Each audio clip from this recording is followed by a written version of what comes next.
Good afternoon. I'm Raleigh Flynn. I'm the president of the Foreign Policy Research Institute in Philadelphia. And this afternoon, we'll be talking about the Biden administration's approach to China post-Anchorage meeting. To host us today and moderate the discussion, we have FPRI's Asia Program Director, Jacques deLisle, and he'll be speaking with the American Enterprise Institute's Zack. Many of you know Jacques, but for those who do not, he is the Stephen A. Cousin Professor of Law, Professor of Political Science, and the Director of the Center for the Study of Contemporary China at the University of Pennsylvania. He is also the author of To Get Rich is Glorious, Challenges Facing China's Economic Reform and Opening at 40, which he co-edited with Avery Goldstein. His next book, which is due out imminently, is Taiwan Under Tsai, which is co-edited with another FPRI senior fellow, June Teufel-Dreyer. We would encourage you, we'll be taking Q&A from the audience, so we encourage you to put your questions in the chat box at the bottom of your screen. Or excuse me, not the chat box, in the Q&A box. I was going to say not in the chat box, which is where you can put questions or let us know if you have questions about the technology, if you have trouble with your accessing the Zoom. So questions in the Q&A box, will be going to those actually throughout the program. So please go ahead and start putting them in just as soon as you think of them. So the last thing I will say is, of course, the sincere thank you to our donors and our sponsors and our members. We provide these programs to the general public, and they're free to the public, but they're not free to us. So for those of you who have already donated generously, we thank you for that. For those who have not, we encourage you to do so. Help us educate the public and policymakers on important issues of the day. Without further ado, let me turn it over to Jacques. Well, thank you, Raleigh, and thank you everyone for joining us for the latest in our series on U.S.-Asia, U.S.-China particularly, but broadly U.S.-Asia relations under the Biden administration, the new president. And today I'm delighted to have with us, as Raleigh said, Zack Cooper. He's our guest here. In addition to being a research fellow at the American Enterprise Institute, he also co-directs the Alliance for Securing Democracy. He teaches at Georgetown University and at Princeton, and he served on the staff of the Office of the Secretary of Defense and the National Security Council. He's writing a book on how to predict the future of U.S.-China military competition, and has recently written, among articles relevant to our topic today, the following items: Diverging Perspectives on U.S.-China Relations from AEI, America's Alliances After Trump, Lessons from the Summer of '69, in the Texas National Security Review, U.S.-Chinese Rivalry as a Battle Over Values in Foreign Affairs, and America Will Only Win When China's Regime Fails, Foreign Policy. The titles give you, I think, a bit of a preview of where we're headed today, but I hope I haven't given too much of it away. So our hook here is, of course, the recent meeting in Alaska, which was famously contentious. The first high-level meetings, not quite summit level, but high-level meetings between the U.S.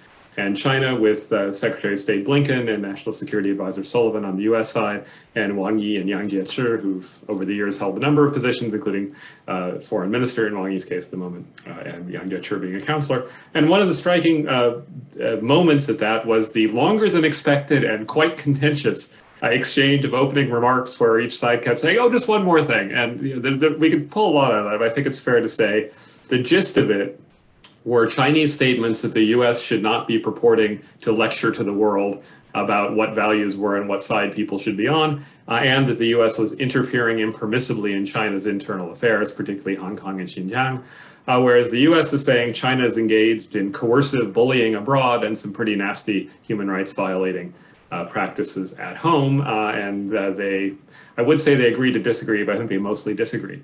And it was supposedly a moment also of perhaps looking for areas of cooperation. The public face didn't have much of that. So you've been watching these issues closely for a long time.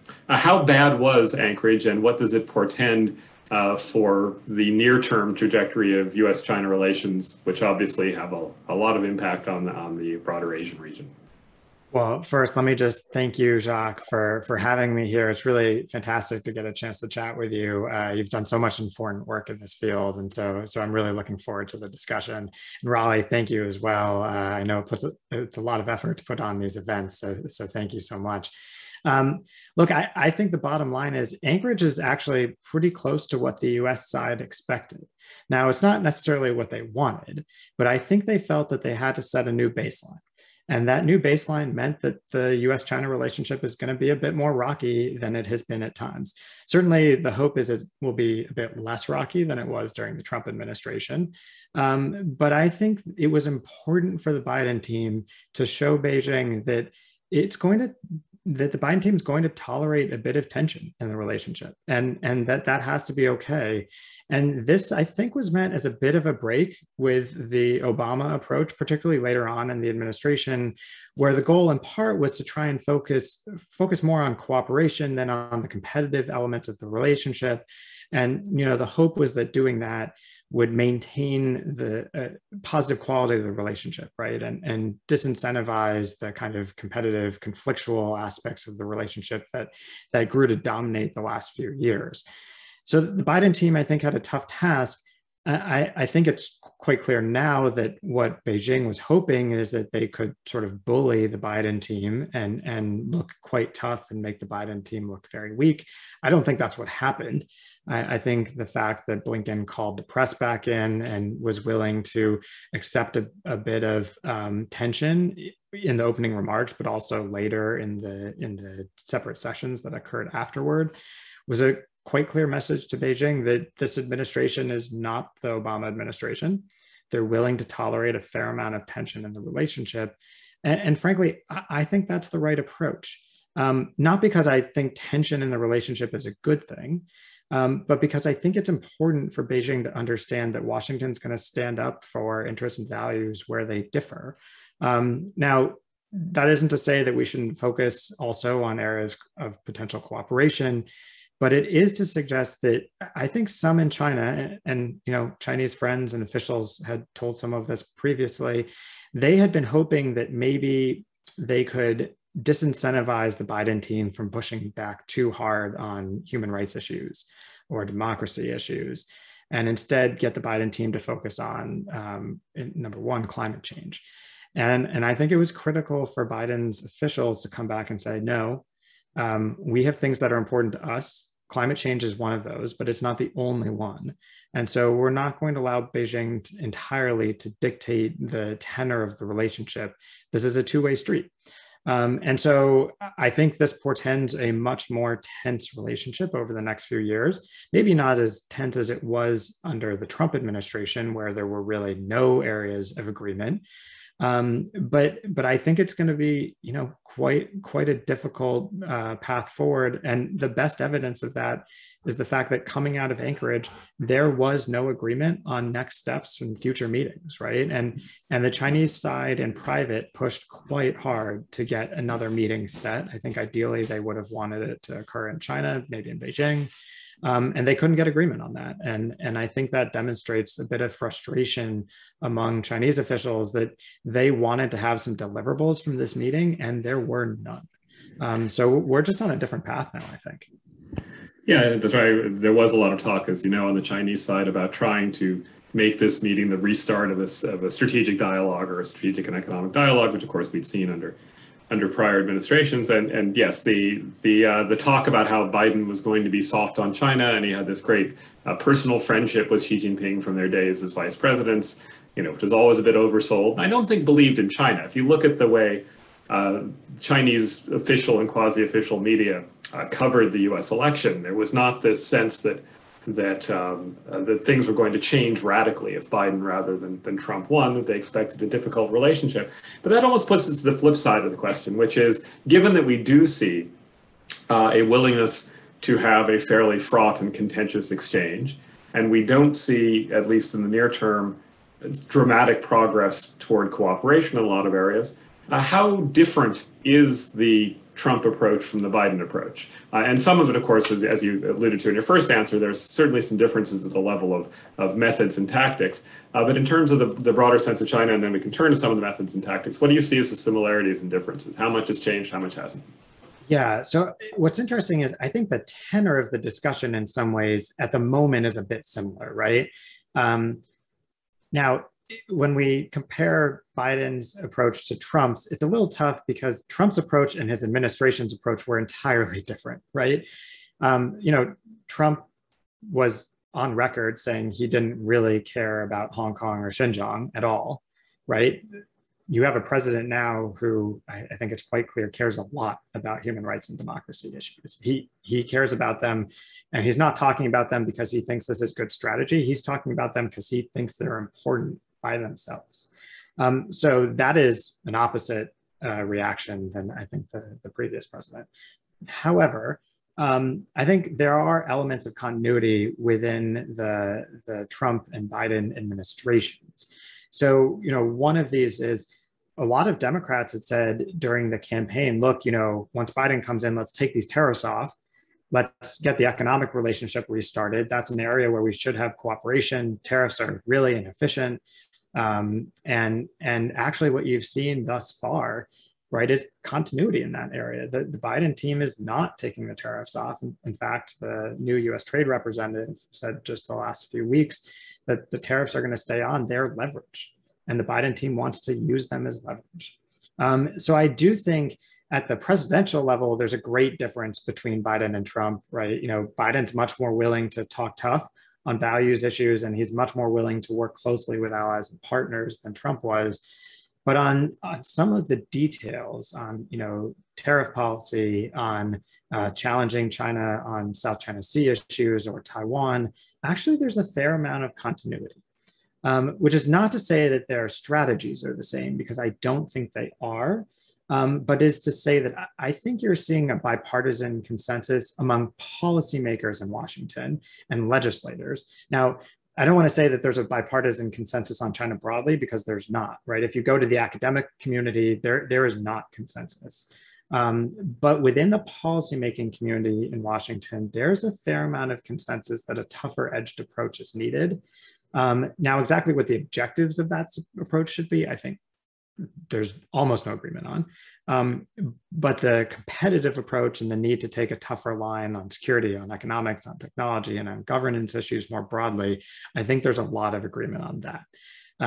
So bottom line, yes, there's a bit of continuity, but I think as we get deeper into the administration, we're going to see some real differences.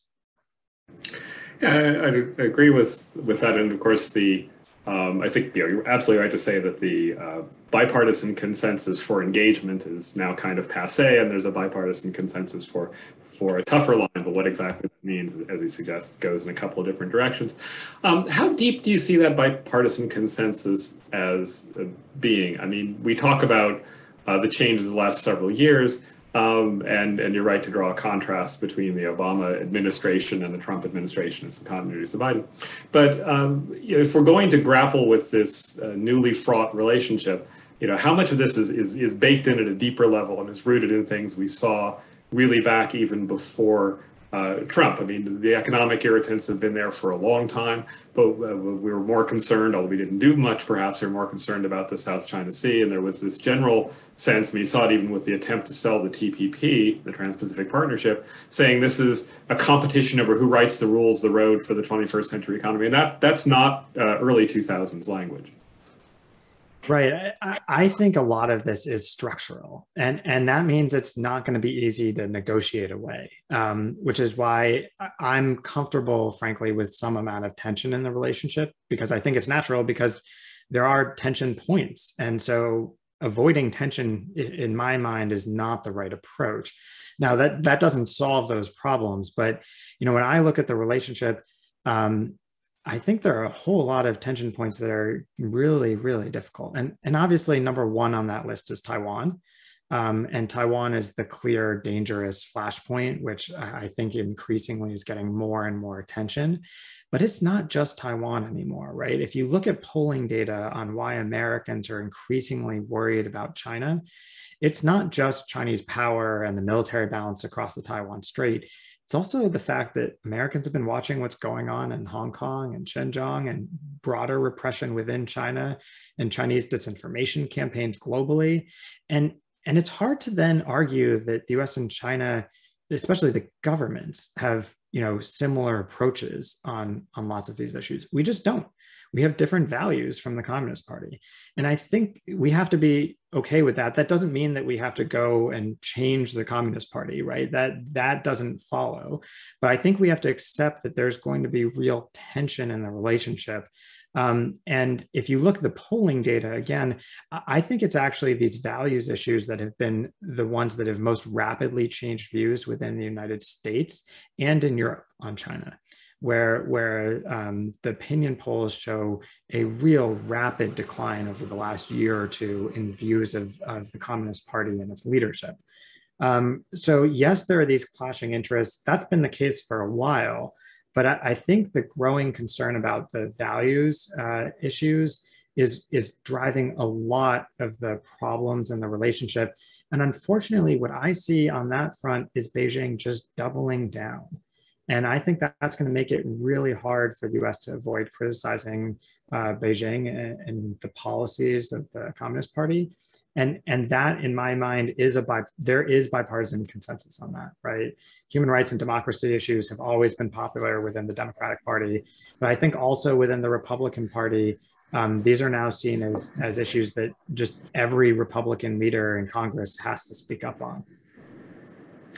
Yeah, so let's go down that path of the values questions a little bit more. I mean, as you've pointed out, that seems to be resonating with the American public, American politicians on this. Clearly, Biden promised in the campaign and has proceeded since coming to office to hit pretty hard on those, to talk about China's policies toward Hong Kong, Xinjiang, and of course, the pressure on Taiwan is very much bound up with these values issues as well. And he's, echoed and somewhat amplified the longer-running U.S. alliance or alignment of democracies in a free and open Indo-Pacific, or keeps getting relabeled, but basically that kind of mindset. But I wonder if you'd say a little bit more for our audience here about what you see as the content of the Chinese side of this ideational rivalry. I mean, I think we have a sense of the American values that Biden's embracing, arguably universal human rights values. We can argue the details, but the basic outlines are clear. But do you see China as trying to export a particular model to make the world safe for autocracy? I mean, what's your take on the other side of this ideational clash? Well, you've published so much important work on this. So Jessica Chen Weiss has done some really thoughtful work in this area. And one of my dissertation advisors, Tom Christensen, just had, I think, an important piece in Foreign Affairs.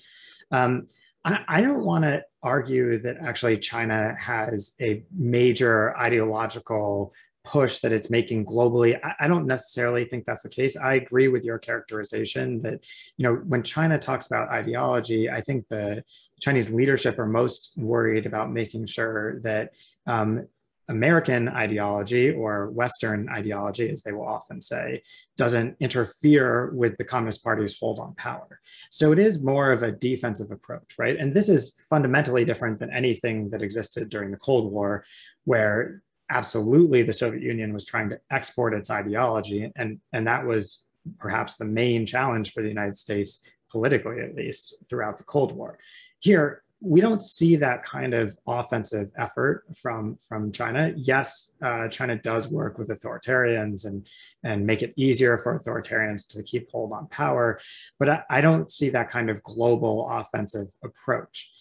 That doesn't, however, mean that we can just ignore ideology. And this is where I differ a bit from some people who've written on this issue. So I'm not saying that ideology is the core, the only part of the competition, but I don't think it is either realistic or wise for us to try and avoid a discussion about ideology. And why is that? Well, first, Joe Biden believes in American values, and he's going to talk about them regardless, whether it's good strategically or not. So first, this is just the reality we're going to live in for the next 4 years. And so the question is how to do this effectively, in my view.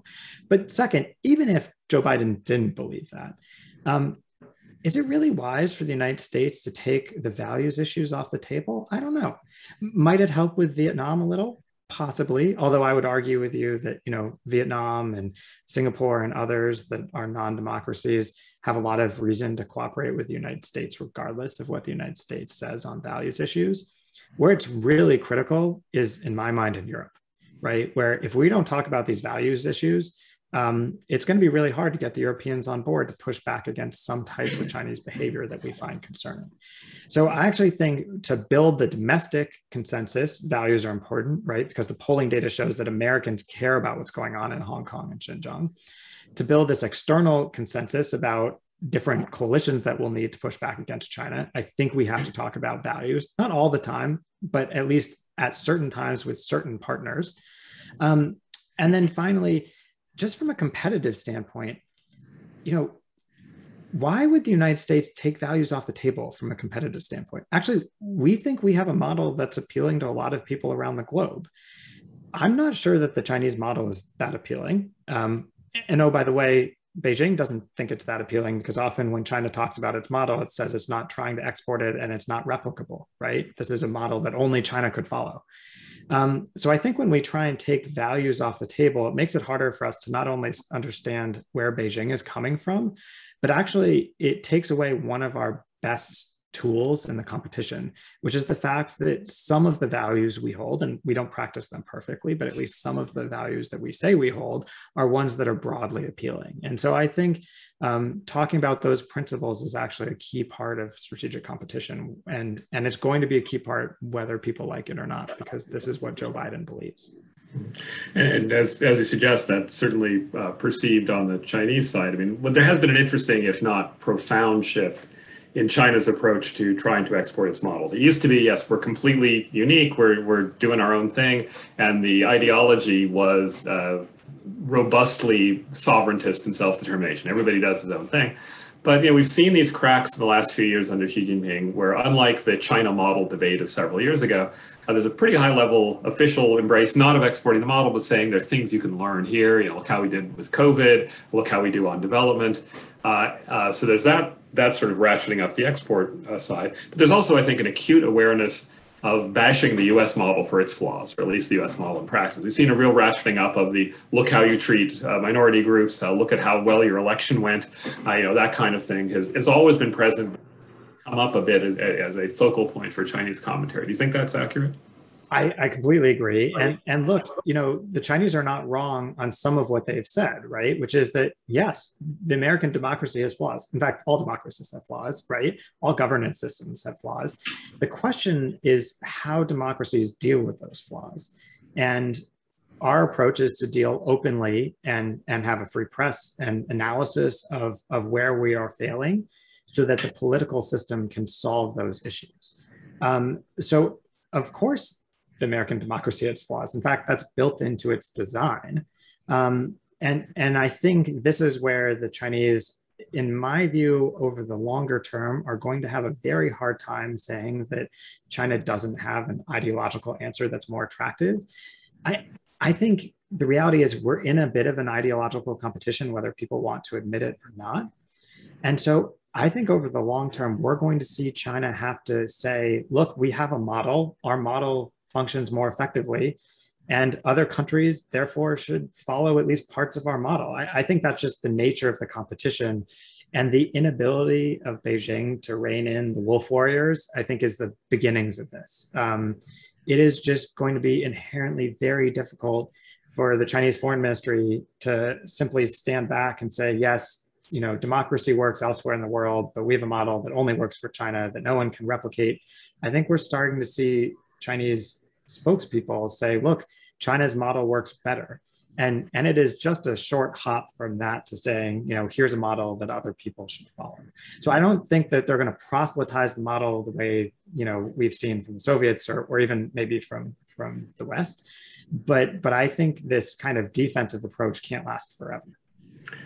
Yeah, we've all become in the last few years familiar with the politics of projection. So when Wang Yi and Yang Jiechi show up and say, you shouldn't be lecturing people on how they should behave, and you should look at the flaws in your own system, well, maybe fair enough criticism, but there's an interesting idea behind it. So we'll all get used to reading Zhao Lijian for foreseeable. But there's another piece of this ideological competition that I think has stayed kind of low profile because it's not quite so sexy. And that is not, is our model going to be adopted or is your model going to be adopted, but just the corrosive effect on international norms that have been generally friendly to liberal democracy, small l, small d, where the U.S. has not done as much to support those by example or by investment as it had in times past. And China's, even short of pushing an alternative order, is expressing a good deal of skepticism. Now, it's a little bifurcated. They say they're good, market types on the economy. We could argue about that. But on the more values-laden human rights trading over into security, it's a rather different picture. Yeah, and I completely agree with you that this is an area where the U.S. just hasn't engaged nearly as much as it should. I think when we talk about principles or values, often we think about human rights and democracy, but actually the principles are much broader than that, right? There are principles on the security side, on the economic side, on the technology side that underlie the order.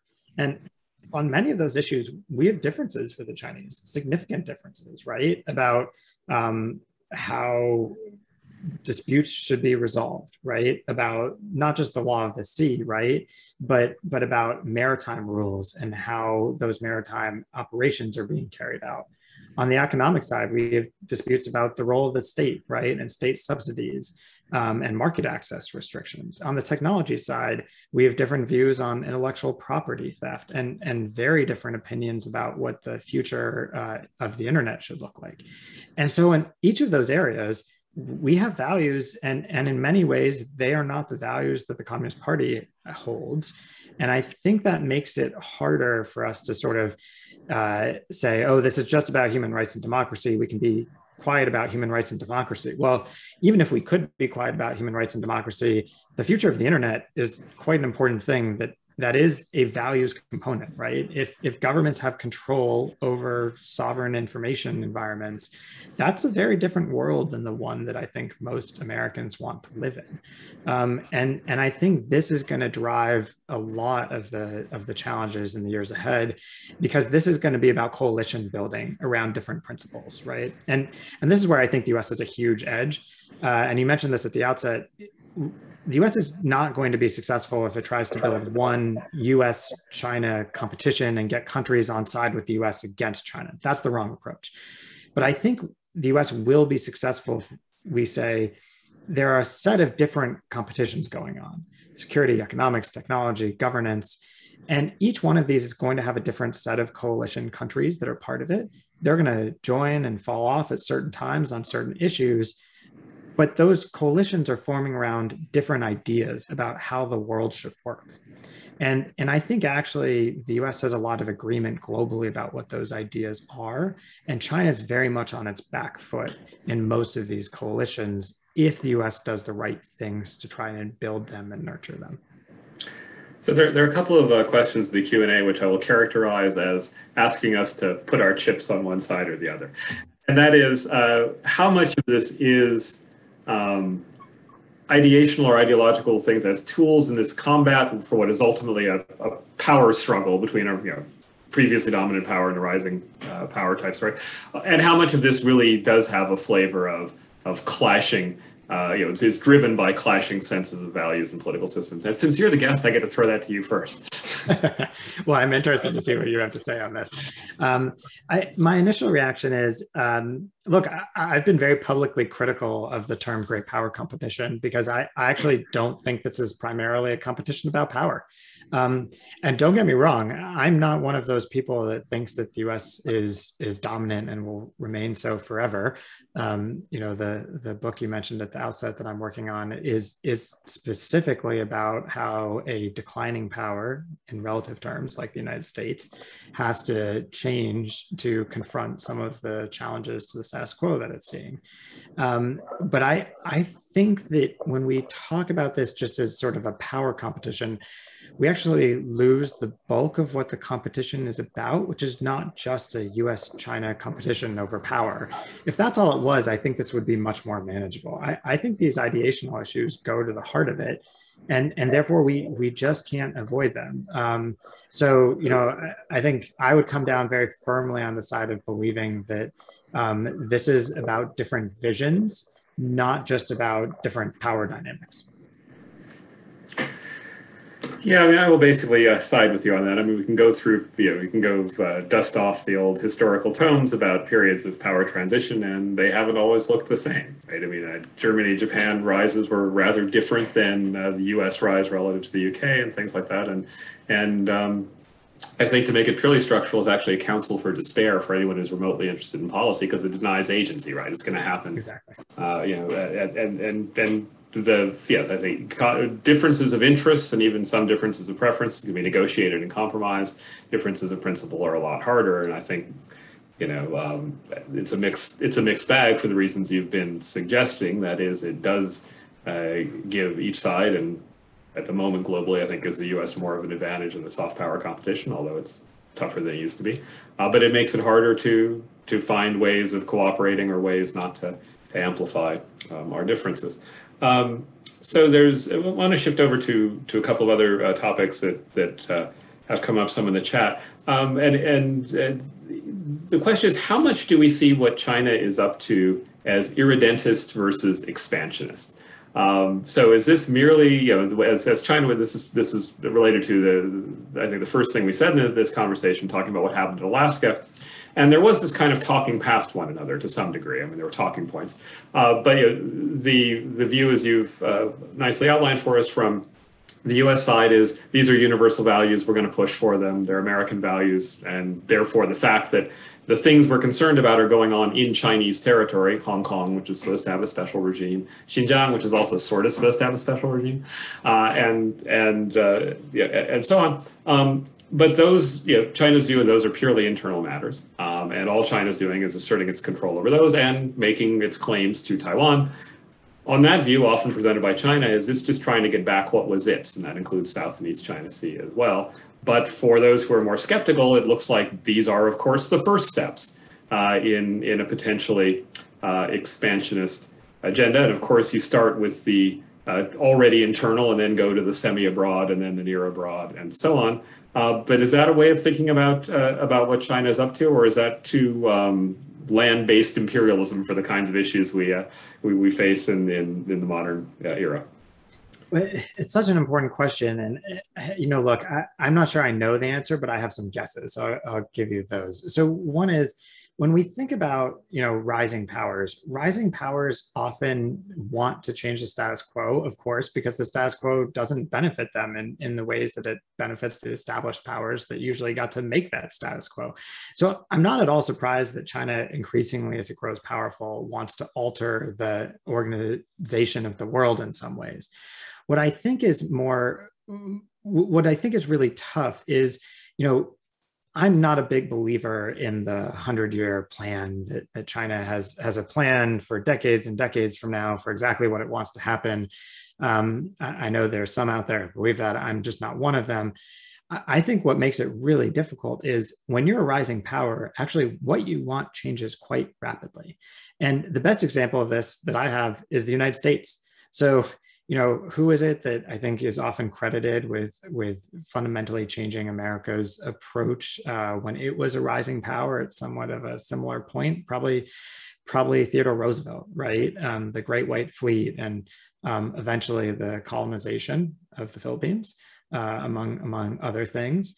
Well, 10 years before Roosevelt does all of that, he says very clearly that he has absolutely no interest in colonization or going abroad in search of monsters, right? And so actually, national leaders in all countries, as you're rising, their interests change, right? And as their power changes, that drives those changes. So I think it's really hard to assert now that we know what China will do 5 or 10 years from now. And my best evidence for that is, look back a decade or 2 decades. Yes, there were a handful of voices saying that the China we would get would look something like China now, but it was a pretty small number of people. So I think we should be very careful in asserting that we know what Beijing will be doing 5, 10 years from now, because I'm not sure that the Chinese leadership themselves know. Since you made reference to Princeton a bit earlier, I'm going to put a question in from the formidable Gil Rosman of Princeton, who's also busting our chops here. So when did the unresolvable ideological split emerge on the Chinese side? 2012, 2008, 1989, 1987? Some of those dates have obvious reference points to them. Is it Xi Jinping's arrival? Is it Tiananmen? Is it, Yeah, it's a tough question, which I would expect nothing less from Gil Rosman. So I don't know is the short answer. I don't think Xi Jinping is the cause of all of the changes within the Communist Party, like some people have argued, although I do think he has accelerated some trends that were ongoing. My sense when I look at Chinese behavior is that the big change that I see was around 2008, 2009, 2010. And my best explanation, and look, this is related to the fact that what I've studied is highly power-based. And so I think I often look at changes in relative power. And the big change in relative power is about just over a decade ago, right? In the great financial crisis, which I think demonstrated to a lot in Beijing that actually the United States didn't have all the answers, that it was declining much faster than many in Beijing had expected. And in fact, China came out of the great financial crisis in better shape than many would have thought. And so I think it altered views about the trends in relative power, and that those relative power trends enabled Chinese leaders to be a bit more assertive about differences ideologically than some Americans would have expected. And I think Xi Jinping has certainly accelerated this. And look, I'm not in any way a scholar of modern China, so I don't want to assert how Xi or his leaders think, but I think it's very clear from what they've said that at least from 2012 onward, that we've seen a much more confident China. And that confidence to me has translated into more of a willingness to push back on, universal ideologies like the one that the United States often promotes. And so I think this has been a constant challenge, and just one that now we can't sweep under the rug. The last thing I'd say is, I think there were times where these ideological differences existed and we just sort of ignored them, right? And my favorite example of this is Bob Zelek's responsible stakeholder speech, which people often cite but seldom read. So it turns out that, we often say, oh, here we had this vision of China being a responsible stakeholder. And yeah, we'd have two slightly different, versions of our domestic societies and how they were run, but that would be totally fine as long as China became a bigger stakeholder in the existing system. Well, if you go back and read the speech, at the end of the speech, Bob Zelek is remarkably clear that actually the desire from the United States side was democratization in China, right? And look, I'm pretty sure that Chinese leaders read the speech and understood that was the desire. So I think there have been these ideological tensions there all along. It's just that at certain times we've tried to sweep them under the rug, and I just don't think that's possible anymore. Yeah, I think that's a good answer to a tough question. I would agree with much of that and supplement in a couple of ways. I think that the notion that engaging China was going to make China better behaved, and if you're pro status quo, and that's some condescending way of putting it, but more of a stakeholder supporter. That was the mild form of constructive engagement. The more radical form was, we'll change China at home, it will become democratic, and then we'll get this virtuous feedback of the democratic peace kind of arrangement. But to try to take on Gil's question, I think all of his dates are relevant, just in different ways. So if you look back to 86, 87, that was when the expectation of ongoing progressive political change kind of fizzled out with the student movement, then the neo-authoritarian stuff coming in, Liaobang's ouster. 89 obviously was a punctuated crushing of that and set back any talk of system change for quite some time. 07, 08, you're absolutely right. The global financial crisis is part of it. And if you look at the part of the world, part of the elephant I often grab, that is when the optimism about sort of rule of law progress kind of went off the rails. That's the Hu Jintao era turn against law. And it's kind of like in the US, where if you go back a few years before the end of the Obama administration, you see the real roots of what emerged in more recent years, more critical attitude toward China. You see that kind of illiberal turn at home, and then of course Xi Jinping becomes the gateway for all of this, and as the power steadily builds, it becomes more assertive. So you can think of it as sort of cycles around a trend line with the occasional step function, and these senses of time is on China's side, or China's made some power breakthrough. Those I think tend to accentuate it. To go to a slightly different topic, back to our sort of irredentist versus expansionist stuff. There are a couple of questions we have about Taiwan in particular, and and that one's a little different, right? Because Xinjiang and Hong Kong, it's a spectrum, obviously, but Taiwan is at least de facto well beyond the control of the PRC. But we've seen a real ratcheting up of pressure, and we've seen Taiwan be the focus of some of the more dramatic and visible changes in U.S. political consensus. There's been a lot of Taiwan-specific legislation, and strikingly, and I do want to get into this topic too, the NDAAs, the National Defense Authorization Acts, in the last few years have been laden with Taiwan-related things. So let's take the Taiwan question, then maybe segue into the NDAAs. Yeah, so look, I think Taiwan is the elephant in the room. There have been proposals in the past by some to sort of take Taiwan off the table by making a grand bargain over Taiwan, right? We're out of that world if it was ever possible, and I'm not sure it was. And so I think now we're in a position that's going to be very difficult. It is hard to imagine a peaceful resolution of the Taiwan question at any time in the near future. So I think we're just in for some very serious tension over Taiwan. And in my mind, the best thing the US can do is try and stabilize the military balance around Taiwan. There are only a handful of ways to do that, right? In the very near term, if you wanted to change things over the next couple of weeks, you'd have to do this through declaratory policy. And some have suggested that the US should make a more clear, less ambiguous commitment to Taiwan and to state to Beijing exactly what the US would do in terms of intervention if there was a potential invasion or some other type of scenario. And do you think that's a good idea? I mean, do we get rid of strategic ambiguity and replace it with strategic clarity? The argument for strategic clarity is to be one of the steps on the road toward taking a more assertive posture toward China, toward pushing back, and to avoid the risks of misperception. China underestimates our resolve. Taiwan either over or underestimates our resolve. But of course, the risk is now you've drawn kind of a red line or a line in the sand. So how do you assess that? Yes. So bottom line is I wouldn't do it now for two reasons. First, that is an area of tremendous leverage over China, right? And one thing that a lot of scholars have written very smartly about is the fact that actually the US can play a very valuable role in the China-Taiwan relationship. And part of that is using leverage, like the possibility of threatening to make US commitments more clear, to ensure that China doesn't cross certain other lines, right? And I think this is one of the things that is restraining China in some ways today. So first, the second you do that, you lose some leverage that you could use.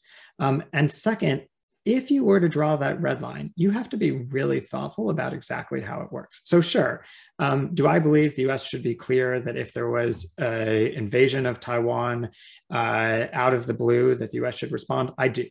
And I'd be fine being clear about that. Now, what does that mean the US should do when it comes to an outlying island, for example?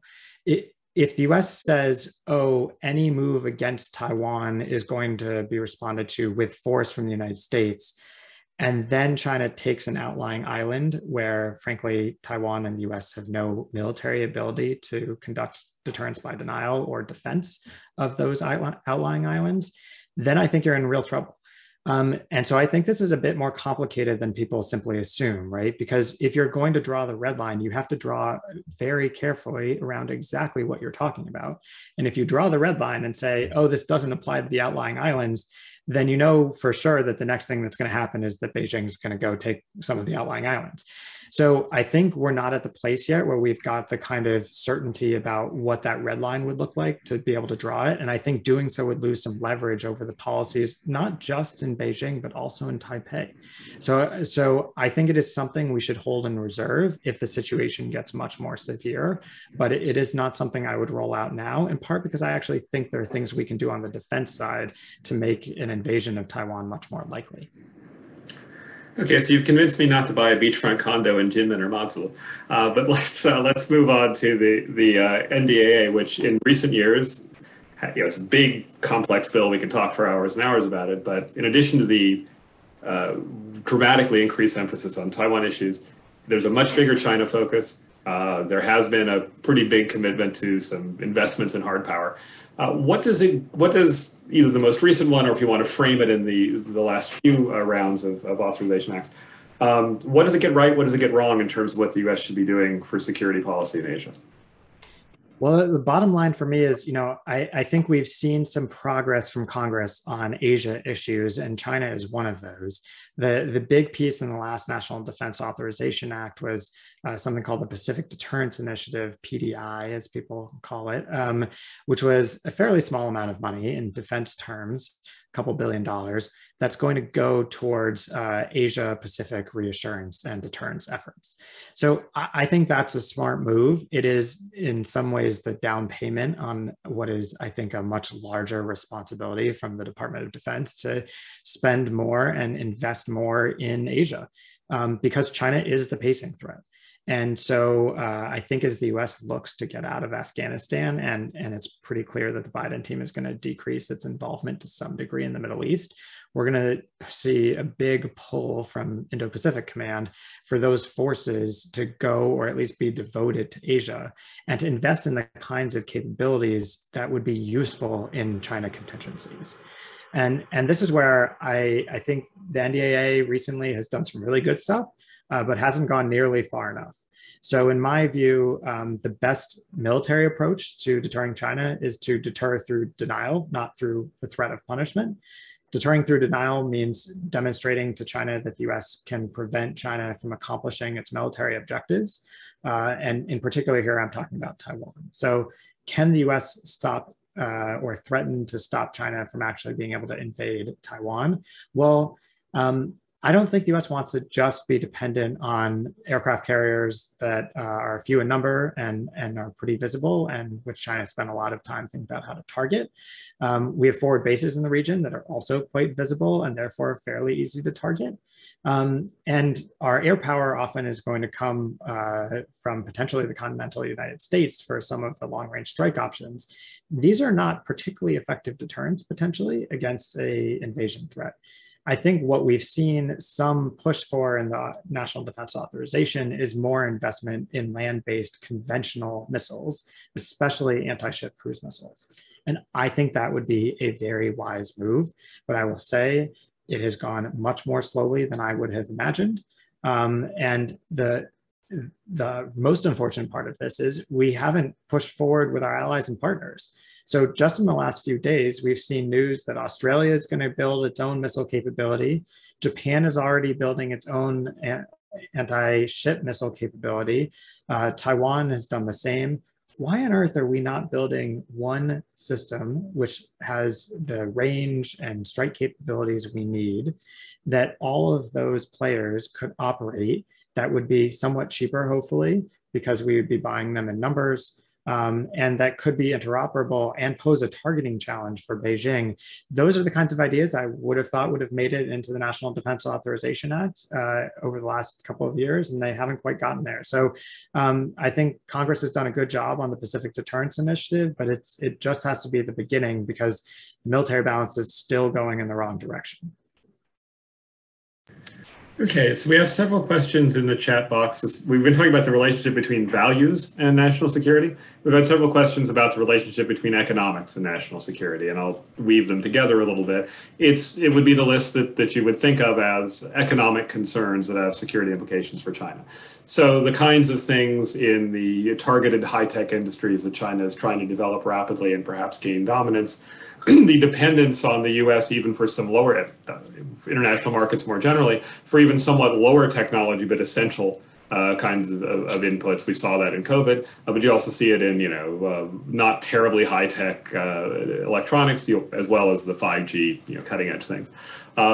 So e-commerce giants like Alibaba and Tencent, the appeal of TikTok, if we don't bat entirely. So there's on all these fronts, particularly technology fronts, China seems to be doing quite well, or at least has made rapid progress, and seems to be bent on further advancing that progress and insulating itself from dependence on the U.S. economically. The new 5-year plan has a lot of self-sufficiency. So how seriously do you take that combination of economic threats of our dependence on the Chinese economy, China's gaining in either national security sensitive areas or high-tech areas that have implications for national economic strength, and China's ability to insulate itself from vulnerability to what the U.S. might do, whether it's cutting off chips or cutting off financing, whatever. So just take us through how you view those issues.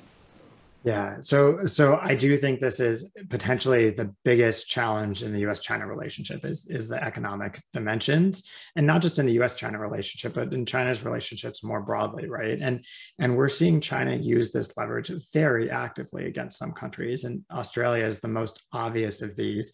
But if you go back over the last decade plus, you have about 20 cases of coercive economic tools being used by Beijing against foreign countries or foreign companies.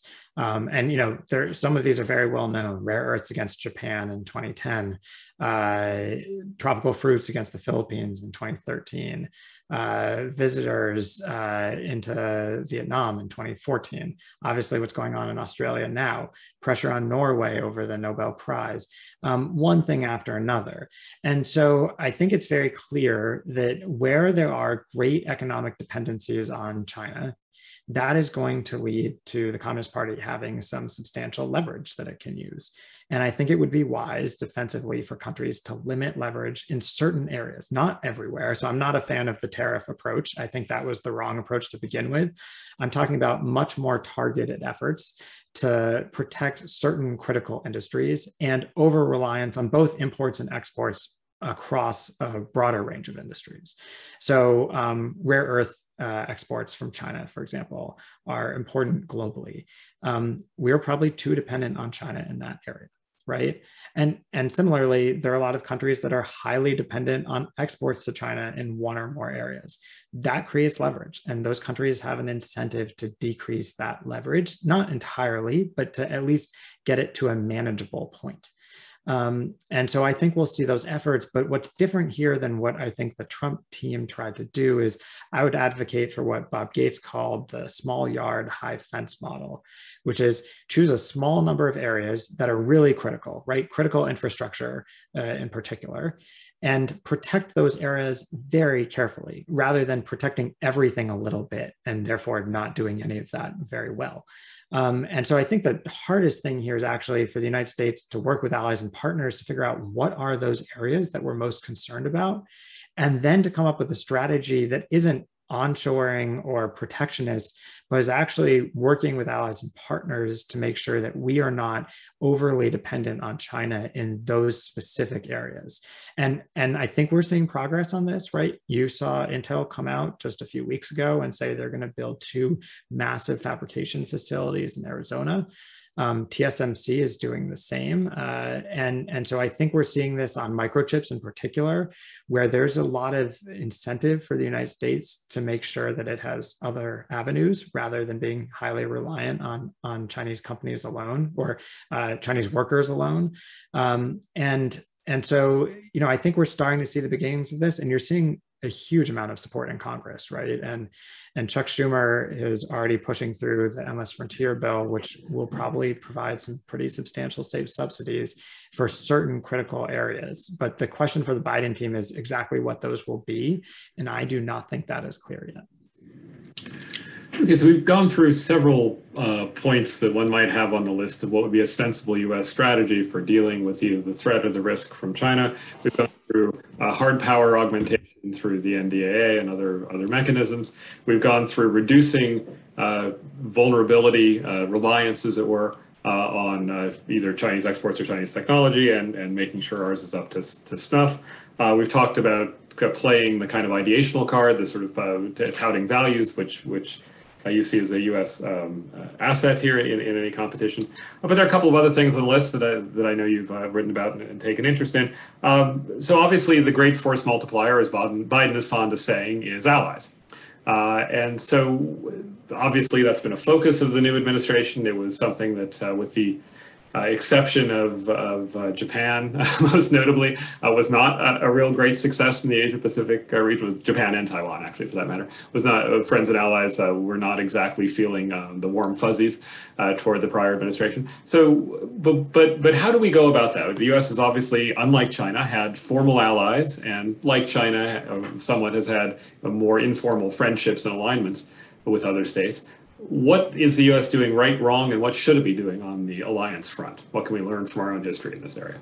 Yeah, well, I think there are a lot of things to learn from the Trump administration. One is that even though the Trump administration wasn't great on allies and partners, actually in Asia, it did better than you might have thought, right? You mentioned Japan and Taiwan. Actually, the relationship with India was okay, Vietnam, Pacific Islands. And so, you had a set of countries that actually tightened their relationships with the US under Trump, despite the fact that Trump was constantly attacking them. What that tells me is American reliability matters, but the Chinese threat to those countries mattered more, right? So as long as China continues to be, well, the Communist Party, I should say, continues to be seen as being particularly concerning for those countries, they're going to drive countries into the arms of the United States. And the question here is whether the United States is willing to work together with them.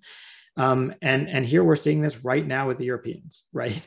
The Communist Party, for reasons that no one seems to understand, is pushing the Europeans in ways that are damaging China's own arguments very badly, especially around the investment deal with Europe.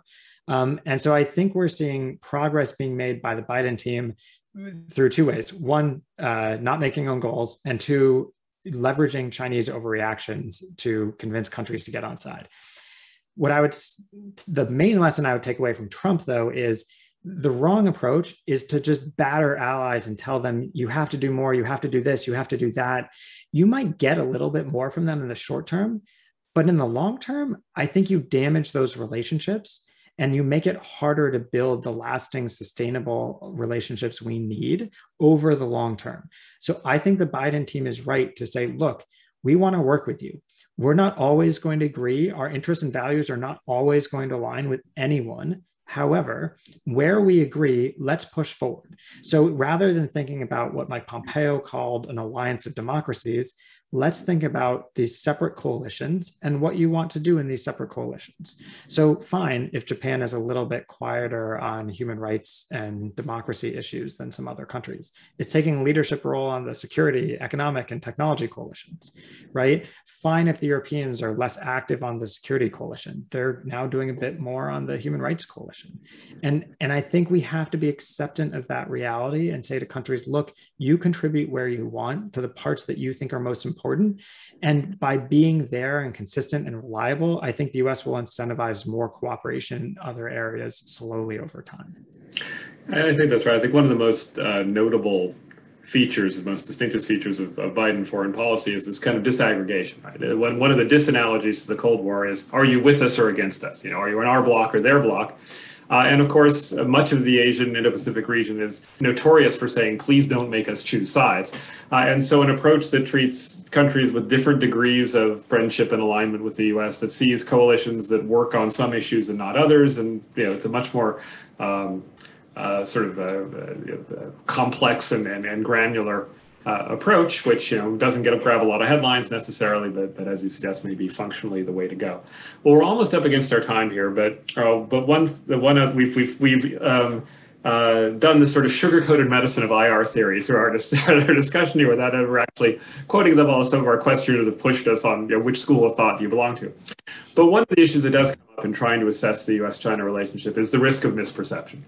And we talked about that a little bit in strategic ambiguity, strategic clarity, and many other contexts. But let's, in our final moment or two here, weigh in on the question of is the U.S.-China rivalry made worse by or at risk of becoming really disastrous because of misperception? Does China think the U.S. is in greater decline, either in strength or will, than it actually is, which is one risk? And is the U.S. Overestimating or underestimating China? You see a lot of things that are fairly contemptuous. They're on the wrong side of history. These kinds of systems can't work. And you see others that say this is a 10-foot giant about ready to stand astride the Eurasian landmass or whatever. How do you rate those? Such an interesting question, and there's a good piece that Evan Medeiros and Jude Blanchette just wrote about, some of these myths and trying to attack some of them. Let me try and make one provocative argument that actually, at the moment, I think misperception is always a danger, and look, there's a lot more of it than there used to be, right? Those of us that work on Asia issues have had a harder time traveling to the region, especially to China recently. So there's more misperception, and conversations over Zoom with Chinese friends are just not the same as they are in person. And so that makes it harder. But I do think there's an area where misperception might actually be leading us away from conflict, which is that my sense right now is that leaders in China are quite confident that over the long term, things are going in Beijing's direction. And I actually think leaders in the United States are pretty confident that things are going in America's direction. And that gives both sides an incentive to sort of wait it out, right?